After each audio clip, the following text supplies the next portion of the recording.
Bon alors, j'ai décidé de faire une vidéo parce que je vais pas m'en sortir avec les articles. Donc ça va être vachement plus simple de vous montrer en vidéo comment j'utilise l'obsidienne. Et je me suis dit que c'était l'occasion de passer le pas pour moi de faire cette petite séquence vidéo. Alors, en ce moment, ben, ça chauffe beaucoup. Je sais pas pour vous, mais moi, les nuits, dès que je vois des orages magnétiques, j'endors pas la nuit et je passe un peu un petit moment micro-ondes où ça chauffe énormément, ambiance bouffée de chaleur. Donc, oui, la ménopause. D'accord, je suis vieille, mais quand même, là, c'est vraiment autre chose qui se passe. Donc, lunettes, qu'est-ce que j'utilise pour m'aider à passer ces nuits insupportables? Et bien quelque chose que j'avais commencé à utiliser il y a bien longtemps parce que ça me calmait sans m'expliquer pourquoi. J'avais été sur un marché en Thaïlande, j'avais trouvé une obsidienne. J'étais à l'époque dans un appart-hôtel parce que je travaillais beaucoup là-bas et l'ambiance n'était pas terrible, terrible. Et ben, en fait, l'obsidienne m'a permis de nettoyer la pièce. Et ça a été vraiment un contact avec la lithothérapie, alors que c'était quelque chose auquel je ne croyais pas trop. Il ne fallait pas trop me parler de pierres qui enlèvent la migraine ou de choses comme ça. Et j'avoue que suite à cette utilisation de l'obsidienne œil céleste, je précise, hein, c'est vraiment l'œil céleste qui marche avec moi, ça a complètement changé les choses. Et donc j'avais mis ça de côté pendant des années parce que quand même, je crois quand même plus aux fleurs de bac et à pas mal de choses. Et puis je me suis dit, bon, j'étais un peu fatiguée, un peu tendue à l'époque. J'ai peut-être rêvé tout ça, hein. Des fois, on met ça dans un coin de sa tête. Et depuis mars, quand ça a commencé à... Les soucis que je relie aujourd'hui un peu à l'électrosensibilité ont démarré, j'ai été retrouver mes obsidiennes. J'en ai trouvé d'autres qui m'ont simplifié l'usage et aujourd'hui, c'est ce qui me sauve les nuits, vraiment. C'est pas simple, c'est pas idéal, mais c'est mieux que rien. Alors, comment ça se passe? Donc, ce qui m'a vraiment changé la vie, c'est de les trouver sous forme de galets. Donc, je les ai trouvés comme ça dans une boutique à La Rochelle, donc je pourrais vous donner l'adresse. Voilà, j'en ai de toutes les tailles, hein. J'en ai toujours au moins 2-3 avec moi quand je vais dormir ailleurs, parce que sinon je dors pas. Il faut pas avoir la peur du ridicule, hein, évidemment, mais j'ai dépassé ce stade depuis longtemps. Donc, une obsidienne œil céleste. Pourquoi œil céleste? Déjà, l'obsidienne, c'est une roche volcanique, une roche issue de le refroidissement extrêmement rapide de la lave volcanique. Donc, c'est pas un cristal. Un cristal, c'est rangé à l'intérieur suivant une cristallisation, un mode de cristallisation. L'obsidienne n'est pas un cristal, donc il n'y a pas de rangement intérieur qui garantit un sens ou quelque chose. C'est beaucoup plus chaotique à l'intérieur. Donc normalement, c'est pas ce qu'on utilise en priorité, mais l'œil céleste, celle-ci donc qui se traduit, je ne sais pas si vous verrez, par des petits arcs-en-ciel, souvent vert et violet. Vous pouvez avoir un peu d'orange ou un effet œil de chat. Est-ce qu'on va voir? Je ne sais pas si on voit bien. Ah, est-ce que celle-là, on voit mieux? Non, la première était mieux. Bref, donc ce petit effet qui est jamais le même d'une pierre à l'autre et d'un côté à l'autre. Voilà, donc en fait sur l'œil céleste, on a des nanoparticules qui font que la roche volcanique n'est pas un aimant, ne propose pas une cristallisation et n'est pas bien organisée en laissant passer la lumière, mais cette formation interne de nanoparticules magnétiques permet quand même que quelque chose passe. Donc j'aime bien celles-là qui sont pas rondes parce qu'elles sont plus faciles d'usage. Ça passe perpendiculaire à la roche. C'est-à-dire qu'à l'intérieur, ça va faire une sorte de petit vortex de pierre figé. Et donc la pierre va augmenter le mouvement d'un vortex magnétique, énergétique. En tout cas, c'est ce que j'en ai compris. Évidemment, vous comprendrez bien que c'est pas du tout scientifique, hein, ce que je vous raconte. C'est du ressenti, de l'expérience et de la médiumnité parce que ben, j'ai un contact subtil un peu poussé qui me facilite pas la vie. Et en tout cas, c'est ce que j'ai compris de ces pierres-là aujourd'hui.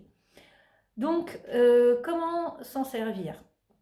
Et ben, vous pouvez les mettre sur l'emplacement des chakras, donc vous vous couchez sur le dos et vous posez la pierre sur la zone qui vous fait mal, que vous sentez bloquée, et vous sentez. Elle a un sens. Comment on identifie le bon sens? Vous testez avec votre main. Il y a un endroit où ça libère et un endroit où il n'y a rien. Ça ne va pas mettre quelque chose en plus, mais l'endroit qui libère, évidemment, est celui qui nous intéresse le plus. Donc, à vous de développer ce ressenti. Je vous conseille de le faire souvent, parce que plus vous allez développer le ressenti de vos mains, de votre corps, et plus vous allez pouvoir vous aider vous-même, et ne plus dépendre de thérapeutes et de plein de gens autour qui vont vous prendre beaucoup d'argent sinon. Donc, vous posez sur le corps, et vous ressentez. Si c'est le côté qui libère, normalement, au bout de quelques secondes à 1 minute ou deux, vous devez sentir un allègement. Si c'est au niveau de l'estomac, ça peut être des gargouillis, ça peut être quelque chose qui s'allège, ça peut être quelque chose qui se libère, ça peut être quelque chose qui se remet en mouvement. Il y a plein de manières de le sentir, hein. Moi, j'ai mon propre grille et chacun a la sienne, donc c'est très difficile de vous imposer la mienne comme ça en bloc. Donc ça va libérer. Ce qu'on appelle en alchimie enlever le coelum, c'est-à-dire enlever la glu pour permettre à l'information de recirculer. Donc ça, c'est déjà d'une grande aide de base. Ça n'empêche pas toutes les douleurs, mais avec le recul et l'expérience de ça, parce que ça fait quand même presque 1 an que j'utilise ça à plein temps, on n'est pas loin de libérer les fascias. On y est à la limite, quoi, mais comme un bon soin énergétique, et ça se rapproche de ce que j'ai pu expérimenter avec la trame quand on libère une zone. Toute proportion gardée, on n'est encore que sur du ressenti et du subjectif, hein. On va mettre ça tout entre guillemets. Donc, pour passer des nuits où on se prend des orages magnétiques et que le corps se met à bouillir et que là on ne sait plus quoi faire à part la douche froide et qu'on ne peut pas passer la nuit sous la douche froide, j'ai expérimenté ça par hasard. Au départ, c'était vraiment quelque chose pour me sauver de la 5G, et aujourd'hui, je commence à mettre un petit peu plus de bémol sur cette angoisse de l'électromagnétisme que j'ai eue, même si je ne peux plus vraiment vivre sereinement dans mon appartement de La Rochelle. Malgré tout, je nuancerai beaucoup mes inquiétudes de l'époque. Mais par contre, on a des orages magnétiques qui font qu'on ne peut pas dormir pour certains et que c'est pas facile à traverser. Il y a des personnes qui me parlent de leurs enfants qui font des cauchemars, de leurs enfants qui gémissent la nuit. Je vois mon chat aussi qui se fait des crises d'angoisse et qui passe sous le lit sans explication. Donc on est quand même sur quelque chose d'assez concret, hein, pour pas mal de gens sensibles. Donc je croyais encore que c'était la 5G et une nuit je sens une attaque, je mets mon bonnet anti-ondes, n'achetez pas ce truc-là, ça ne sert à rien. Je mets mon bonnet anti-ondes à l'époque et je me blinde de toutes les pierres que je trouve, je les mets sur moi. Voilà, c'est pas compliqué, donc voilà. Non, j'ai pas honte. Et je passe la nuit comme ça, mon corps ne chauffe pas, je reste sur le dos sans bouger avec ces pierres passées sur tout ce qu'on appelle le vaisseau gouverneur en médecine chinoise. Et le matin, je fais un petit faux mouvement, les pierres descendent et là, ça me brûle. C'est toute la chaleur arrive d'un coup. Et là, j'ai compris que les pierres m'avaient protégée de cette brûlure. Alors, aujourd'hui, je ne vais pas vous dire de vous protéger à tout prix de cette brûlure, parce que il va falloir que le corps commence à s'acclimater, parce qu'on est dans un changement magnétique, électromagnétique qui est en train de s'accélérer, et si on ne s'acclimate pas, bah voilà, l'homme doit s'acclimater, on va avoir besoin de ça. Mais par contre, il y a vraiment des fois où c'est trop d'un coup, où on a besoin quand même de souffler. Donc,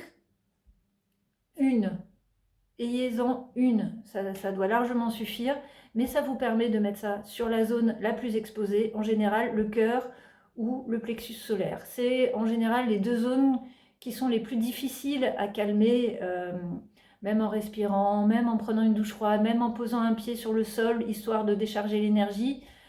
Ça va vous permettre de souffler, de peut-être pas calmer le cœur, mais de sentir que vous n'êtes pas en train de bouillir comme dans une étuve.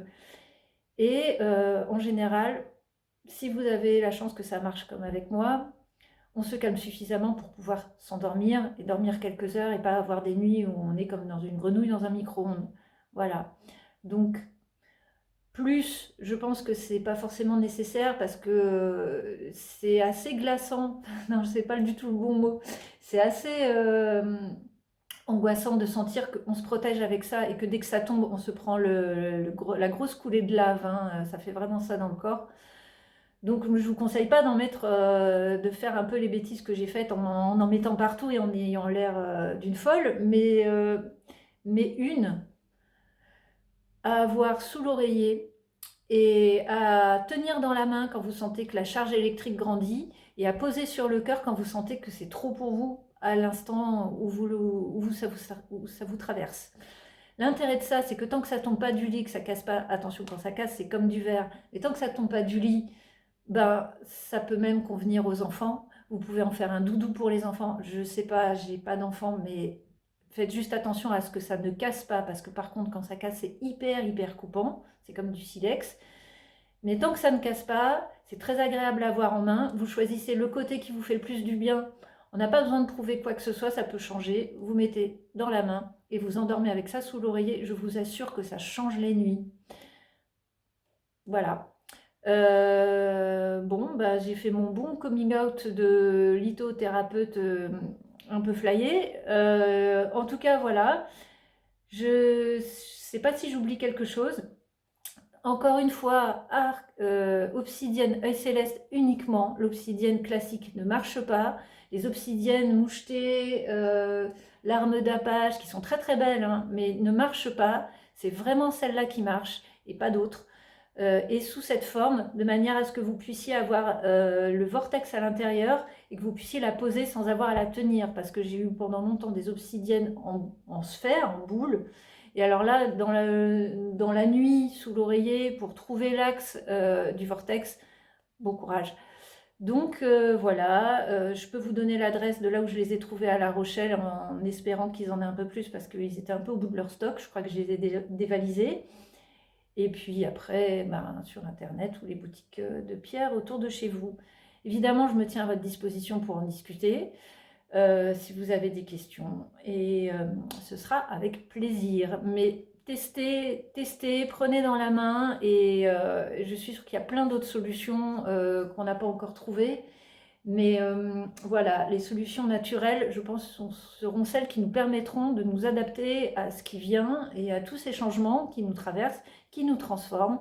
Et on le souhaite pour beaucoup mieux. Voilà. Et ben, je vous souhaite de bonnes traversées. À bientôt.